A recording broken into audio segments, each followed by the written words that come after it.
नमस्कार. तर पुन्हा एकदा स्वागत तुमचं माझ्या डेली कुकिंग या यूट्यूब चॅनलवरती. तर मस्त असे हे जाळीदार आणि खुसखुशीत अनारसे कसे बनवायचे, साखरेचं योग्य प्रमाण आणि करण्याची अगदी सोपी पद्धत मी तुमच्यासोबत आज शेअर करणार आहे. तर व्हिडिओ शेवटपर्यंत नक्की बघा. तर अनारसे बनवण्यासाठी नाही तर राशनचा तांदूळ वापरलेला आहे. तर आम्ही 1 किलो तांदळाचे अनारसे केले होते. तर हे तांदूळ 2 पाण्याने स्वच्छ धुवून घेतले आणि आता भरपूर सारं पाणी घालून हे तांदूळ जे ते आपण 2 दिवस भिजू घालणार. 2 दिवस हे तांदूळ चांगले भिजल्यानंतर सकाळी तिसऱ्या दिवशी सकाळी यातलं पाणी काढून घ्यायचं आणि परत एका पाण्याने हे स्वच्छ तांदूळ जे ते धुवून घ्यायचे. आता या गाळणीवरती आपण हे तांदूळ जे ते पाणी निथरायला ठेवूया. पूर्णपणे यातलं पाणी निघून गेलं की हे तांदूळ ना एका कॉटनच्या कपड्यावरती सुकायला ठेवायचे.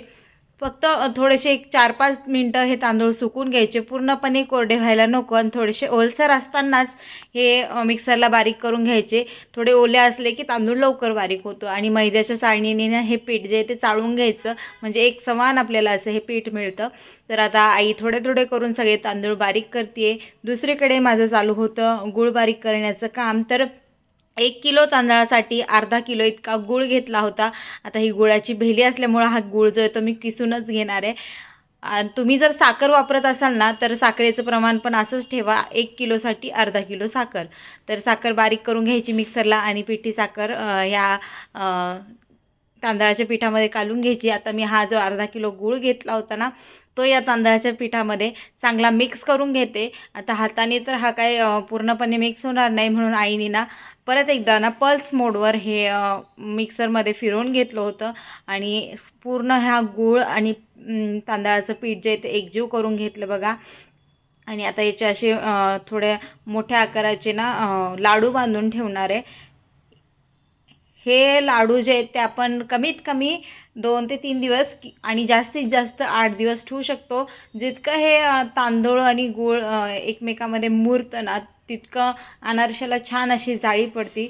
तर असे हे सगळे लाडू आईने बांधून घेतले. आम्ही तर तिसऱ्या दिवशीच अनारसे बनवायला घेतलं होतं. आता ह्यो व्हिडिओ जो आहे तो खूप दिवसापासून शूट करून ठेवलेला आहे, पण टाकायला वेळच मिळाला नाही मला. तर असं तिसऱ्या दिवशी बघा असं या गुळाला ना पाणी सुटतं आणि अशी थोडीशी चमक येते या लाडवांवर. आता ज्या दिवशी आपल्याला अनारसे करायचे ना, त्या दिवशी हे सगळे लाडू फोडून यावर थोडासा पाण्याचा शिपका मारायचा आणि याचं ना पीठ मळून घ्यायचं. आता दुधाचं प्रमाण तुम्हाला कमी किंवा जास्त लागू शकतं. थोडंसं, अगदी थोडंसं, वाटीपेक्षा 1 वाटीपेक्षा बी अर्धी वाटी इथे आम्हाला दूध लागलं होतं. तुम्हाला त्यापेक्षा कमी देखील लागू शकतं आणि तुमच्याकडे जर केळी असेल ना, तर तुम्ही केळीचा देखील या पीठ मळण्यासाठी वापर करू शकता. त्याने पण छान लागतं.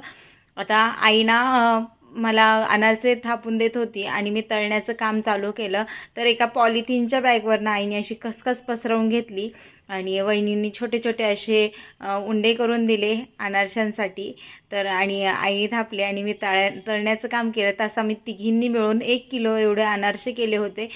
आज यावेळेस थोडी अनारशीची साईज आमची छोटी होती, कारण हे अनारसे आम्ही बनवणार होतो धोंड्याच्या महिन्यात जावयाला वाण देण्यासाठी. तर आमच्या इकडे जावयाला अनारशाचंच वाण दिलं जातं. आईने कंप्लीट 6 जावयांना धोंडा केला होता आणि 6 जावयांना 33 अनारसे असे कंप्लीट 6 पॅकेट आम्हाला पॅक करायचे होते. त्यामुळं मग छोटे छोटे आम्ही अनारसेची साईज धरली होती आणि असे आमचे सगळे जाळीदार मस्त अनारसे बनवून रेडी होत आहेत. आणि अनारसे तळण्याची पद्धत बघा. आणि ज्या साईडने आपण खसखस लावली ना, ती साईड तेलात सोडायची आणि झारीने त्यावर असं तेल लोटायचं. अनारसे हे दोन्ही साईडनी तळल्या जात नाही, एकाच साईडनी हे अनारसे तळले जातात. तर असे एकामागून एक आम्ही सगळे अनारसे बनवून घेतो. व्हिडिओ आवडल्यास व्हिडिओला लाईक करा, शेअर करा, चॅनलला सबस्क्राईब करा. आणि अनारसे तळताना ना एकदम मंद आचेवर हे अनारसे तळले गेले पाहिजे. गॅसची फ्लेम कमी ठेवायची आणि तेल पण आपलं जास्त कडकडीत तापलेलं असता कामा नये. थोडंसं असं कमी तापलेल्या तेलातच हे अनारसे ते तळले की छान अशी अनारशाला जाळी पडते. सगळ्यात महत्त्वाचं काम असतं अनारसे तळण्याचं. अनारसे छान तळले गेले की छान असे खुसखुशीत होतात आणि मस्त त्याच्यावर जाळी देखील पडते. तर बघा, एकामागून एक आई ना कढाईमध्ये अनारसे टाकत होती आणि मी माझं तळण्याचं काम कंटिन्युअसली चालू ठेवत होते. तर असेच हे आम्ही सगळे अनारसे करून घेतले. खूप छान झाले होते अनारसे हे दिसायला पण आणि चवीला पण. चला तर मग आपण भेटूया पुढच्या व्हिडिओमध्ये. तोपर्यंत बाय.